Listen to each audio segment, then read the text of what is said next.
Bos.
Nah, mau আমি হোজাই জিলা নিখিল বড়ো ছাত্ৰ সন্থাৰ উদ্যোগত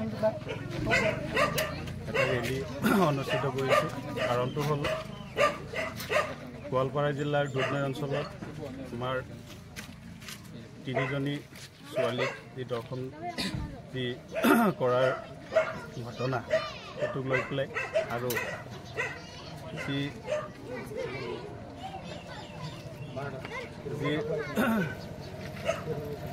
হিৰণময় খাকলাৰীৰ যি হত্যাকাণ্ড এই হত্যাকাণ্ডক উচিত ন্যায় দিবৰ কাৰণে আমি প্ৰথমে হোজাই জিলা নিখিল বড়ো ছাত্ৰ সন্থাৰ পৰা আমি সন্মানীয় অসমৰ মুখ্যমন্ত্ৰী হিমন্ত বিশ্ব শৰ্মা ডাঙৰীয়াক উচিত বিচাৰ দিবলৈ আমি অনুৰোধ জনাইছোঁ। লগতে এই যিটো হত্যাকাণ্ডৰ যিটো কেছ সেইটো কেছটো আমি ফাষ্ট ট্ৰেক আদালতত লৈ যাবলৈ আমি অনুৰোধ জনাইছোঁ আৰু এখেতসকলক উচিত এটা সাজা এটা শাস্তি দিয়াৰ বাবে আমি চৰকাৰত অনুৰোধ জনাইছোঁ যাতে আগলৈও এই ঘটনা আৰু নহয়।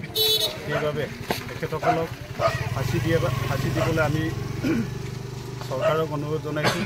আইনমতে যি শাস্তি দিব লাগে এই শাস্তিৰ অনুময়ে তেখেতসকলক ফাঁচিৰ দাবী আমি জনাইছোঁ আৰু যি ভিক্টিম যি পৰিয়াল তেখেতসকলক কিবা সহায় সহযোগ চৰকাৰে দিয়ে তাৰ বাবে আমি চৰকাৰক অনুৰোধ জনাইছোঁ আৰু এই হত্যাকাৰীসকলক উচিত সাজা দিয়াৰ লগতে তেখেতসকলক যাতে আগত তেনেকৈ সমস্যা আৰু এনেকৈ ঘটনা যাতে সংঘটিত নহয় সেইবাবে চৰকাৰক উচিত এটা পদক্ষেপ ল'বলৈ আমি অনুৰোধ জনাইছোঁ।